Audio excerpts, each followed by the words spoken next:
हरिओम।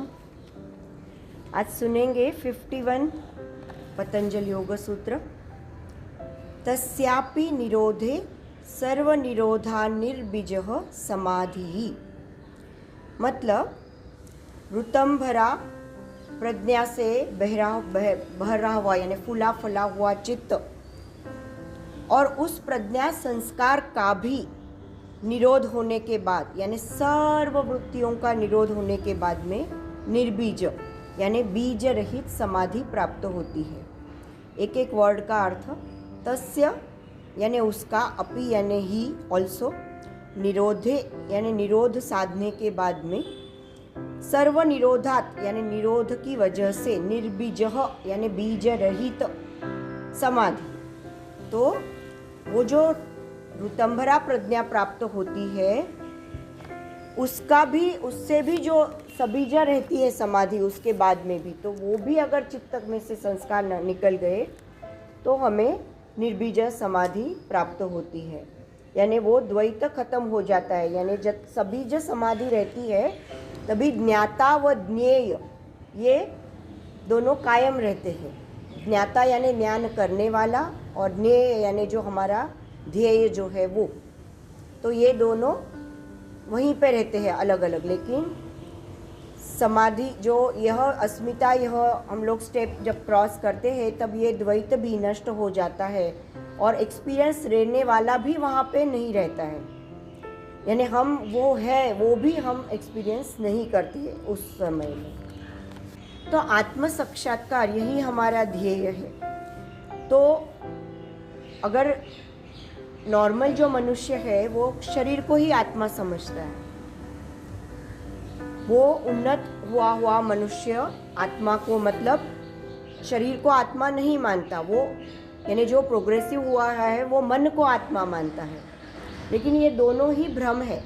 शरीर भी आत्मा नहीं है, मन भी आत्मा नहीं है। जो हमारे संस्कार, जो पूर्व संस्कार हुए रहते हैं वह आत्मा होता है। तो चित्त में जो विविध तरंग हमारे आते हैं तो वह आत्मा को ढक देते हैं। ऐसा उन्होंने कहा है कि चित्त में जब तक कोई भी तरंग है तब तक हम आत्मा का स्वरूप अनुभव नहीं ले सकते हैं। तरंग यानी क्या? चित्त की जो वृत्तियाँ उठती रहती हैं, वह वृत्तियाँ जब तक होती रहेगी तब तक हमें हमारा आत्मा का रियलाइजेशन नहीं होगा। तो इसीलिए पतंजलि मुनि ने कहा है कि निर्विचार समाधि से ऋतंभरा प्रज्ञा की प्राप्ति होती है और ऋतंभरा प्रज्ञा का एक अलग ही संस्कार होता है। तो यह संस्कार हमारे पूर्व संस्कारों को नष्ट कर देता है। वह इतना शक्तिशाली रहता है कि वो सारे पूर्व संस्कारों को पकड़ के रखता है, उसका नियंत्रण करना है। परंतु आखिरी में इस संस्कार को भी हमें नष्ट करना है। जो ऋतंभरा प्रज्ञा जो यहाँ देख के हमको वो नॉलेज प्राप्त हुआ है उसको भी हमें नष्ट कर देना है और तब हमें हमारा शुद्ध स्वरूप का आत्मा, निर्मल आत्मा, उसका हमें साक्षात्कार होगा। तो पूर्णावस्था प्राप्त होने के बाद में हमें उसकी जानकारी भी नहीं होगी कि अभी हमको वो साक्षात्कार हो गया। तो वो निर्वाण स्वरूप जो प्राप्त होता है तो वो शुद्ध अवस्था रहती है। तो उसके बाद में हमको मालूम भी नहीं पड़ेगा कि हमारे साथ में क्या होगा, वह निर्बीज होता है।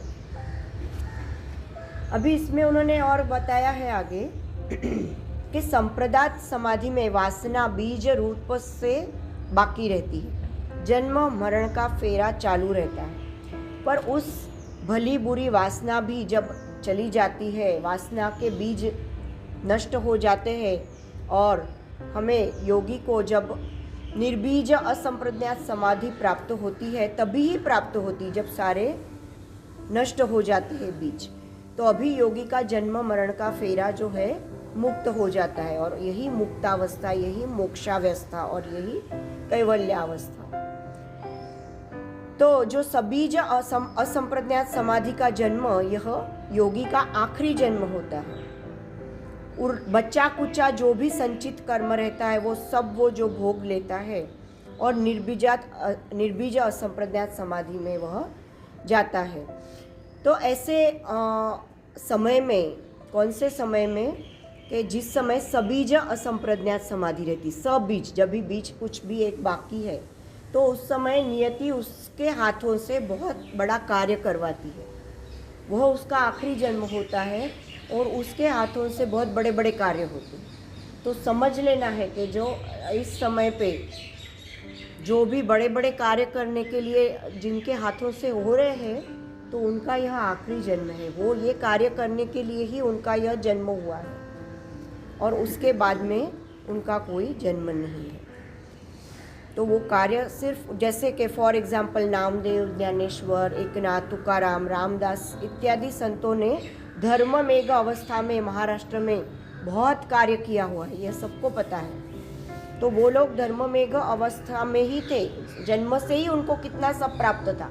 जन्म से ही वो गीता, मैंने कुछ सालों में ही उन्होंने गीता बोलने लगे, बहुत सारे मतलब लिखने का कार्य किया। तो ये सब कार्य ऐसे ही कोई नहीं कर सकता। अभी लिंची, यह एक साक्षात्कारी जैन गुरु है। उनको किसी ने पूछा साक्षात्कार आपको हो चुका है तो अभी आप आजकल क्या करते हो साक्षात्कार होने के बाद?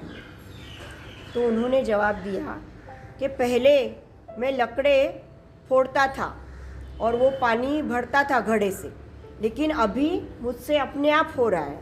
अभी अपने आप लकड़े फूटते हैं और अपने आप पानी भरा जाता है, मैं नहीं कर रहा है वो कुछ। तो ऐसे उन्होंने कहा कि जब साक्षात्कार का हो जाता है तो उससे सब कार्य अपने आप हो जाते हैं, उसे करने के लिए कुछ खास एफर्ट्स नहीं लेने पड़ते हैं, वो सब उससे अपने आप होने जाता है। तो उनके जीवन में करने के लिए बहुत कुछ बाकी ही नहीं रहता है, सब कुछ चीज़ें अपने आप होती रहती है। जीवन जैसा है वैसा परिपूर्ण है, ऐसा उनको बोध हो चुका होता है। तो सारे पूर्व संस्कार उनके खत्म हुए रहते, सारा पुरुषार्थ, सारे कर्तव्य, वो सब खत्म हो गए रहते हैं उनके। फिर जैन गुरु का एक वचन बहुत सुप्रसिद्ध है कि मैं स्वस्थ बैठता हूँ, कुछ भी करता नहीं हूँ, वसंत ऋतु आता है और अपने आप सब जगह अंकुर फूट जाता है। फिर ओशो जी कहते हैं कि सबीज संप्रज्ञात समाधि अवस्था तक पहुँचने का जो प्रवास साधना का है, वह कुछ तो भी करते रहने का है। कुछ भी, ज्ञान योग, भक्ति योग, कर्म योग, ये सब हम लोग कुछ न कुछ करते रहते हैं। परंतु इस अवस्था के बाद में की जो योगी की अवस्था है वह सहजावस्था है। आखिरी में ऑब्स्टेकल साधना का ही रहता है, या कभी कभी गुरु भक्ति, यह भी साधना का ऑब्स्टेकल रहता है, क्योंकि एंड में ये भी सब नहीं करना है। साधना भी हम जो कर रहे हैं आखिरी में यह भी नहीं करना है, कुछ भी नहीं करना है। कभी कभी हम बहुत गुरु भक्ति में भी लीन रहते हैं, तो वो भी आखिरी जब अवस्था है उस समय वो भी मोह छूटना है, सब कुछ छोड़ना है, साधना छोड़ देना है, और वो अपने आप होता है। अपने आप हम अपने आप में रहेंगे तभी ही वह पॉसिबल होगा है। तो सहज अवस्था यानी प्रश्न, यानी उन्होंने क्या कहा कि प्रश्न कुछ करने का नहीं, साधने का नहीं, प्रश्न सिर्फ बोध होने का है। जैसे महावीर स्वामी, जैसे गौतम बुद्ध, वृक्ष के नीचे बैठ के उनको बोध हो गया था। तो वैसे एक और एक घटना है श्री रामकृष्ण परमहंस इनके जीवन की। रामकृष्ण परमहंस, इनका निर्बीज संप्रज्ञात समाधि का सहज जीवन चल रहा था। इनका जो जन्म था, जैसे मैंने अभी कहा, आखिरी जन्म। तो काली माता के मंदिर में एक प्रवचन चालू था, तो वो पूछते थे कि आज खाने में क्या विशेष बनाया है। वहाँ पे जब भी उनका प्रवचन चलता था तो वहाँ पे शारदा माता खाना बनाती थी उनके लिए, तो उनको वो हमेशा पूछते थे।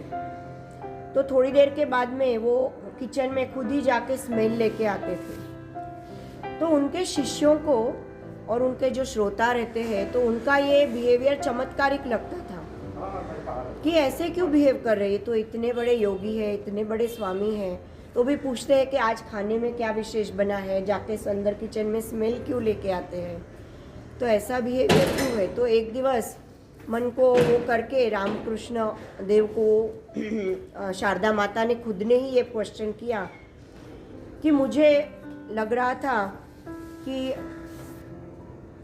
ये सब ऐसे आपको इतना साक्षात्कार हो गया है तो भी ये आपकी ऐसी वासना क्यों है अभी। तो श्री रामकृष्ण जी ने हंस के उनको कहा कि मुझे लगा अब तक तुझे ये समझ गया होगा, तुमको ये समझ गया होगा, पर अभी मैं ही बताती हूँ कि मेरे यह जीवात्मा जो है उसकी कुड़ी कायम की मैं छोड़ के कब का जा सकता था, लेकिन मैंने ये इतनी वासना बाकी रखी है, इसी के लिए मैं जीवंत हूँ। इतनी भी वासना अगर मैं बाकी नहीं रखता तो मैं तो कब का चला गया होता था, पर वो सब कार्य उनको करना था, इसके लिए उन्होंने ये वासना कुछ देर और भी उनको समाज कार्य करना था, बहुत लोगों को एनलाइटन करना था, इसके लिए उन्होंने इतनी वासना बाकी रखी तो वो आगे कर सके। और जिस दिन मैं अन्न ग्रहण करना छोड़ दूंगा उसके 3 दिन के अंदर मेरा देह चला जाएगा, ध्यान रखना करके। और सच में वैसा हुआ आगे जाके कि एक दिन उन्होंने हमेशा वो जो शारदा माता रही थी उन्होंने थाली लेके उनके रूम में गए और उन्होंने खुद ने ही खाना खाने से मना कर दिया, थाली से हटा दिया अपना मुंह। शारदा माता के उस दिन हाथ में से थाली गिर गई, क्योंकि उन्होंने उनको बता के रखा था कि जिस दिन मैं खाना अन्न ग्रहण करना बंद कर दूंगा उसके 3 दिन के बाद मेरा, तो उनको मन में समझ गए कि अभी ये 3 दिन के बाद इनका निर्वाण होने वाला है। तो वैसे है, तो वो अपने आप का देह भी खुद ही वो कर सकते हैं कि जब उनका कार्य खत्म हुआ है, उनको लगता है अब मेरी ज़रूरत भी खत्म हो गई यहाँ पे, तो खुद की निर्वाण अवस्था वो खुद भी ले सकते हैं। तो इसके बाद में कैवल्य अवस्था के बाद में जन्म मरण का फेरा भी खत्म हुआ रहता है और वासना के जोर से जो भी यांत्रिकता से जीवात्मा को जो जन्म प्राप्त होता है वो भी फिर प्राप्त नहीं होता है। तो कैवल्य अवस्था के पुरुष देह त्याग के बाद भी साधकों को बहुत सारे वर्ष कैसे हेल्प कर सकते हैं कि जैसे भगवान बुद्ध आज भी हमको गाइडेंस कर रहे हैं, मतलब उन्होंने देह तो रख दिया लेकिन फिर भी आज भी हम उनके गाइडेंस से आज भी हम मेडिटेशन भी कर सकते हैं। तो ऐसे वो उनका जन्म हुआ रहता है, जो आखिरी जन्म ना होके भी वो हमारे बीच में मौजूद रहते हैं।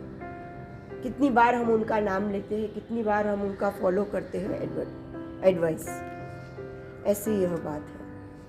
तो ऐसे उन्होंने कहा है कि यह जो पाद है वो एडवांस साधकों के लिए, ये जो पूरा साधना हमने सीखा, आगे के जो भी एडवांस नहीं है हमारे जैसे सिखाऊ साधक है उनके लिए बहुत सारी साधना है, वो उन्होंने आगे के पाद में समझाई है।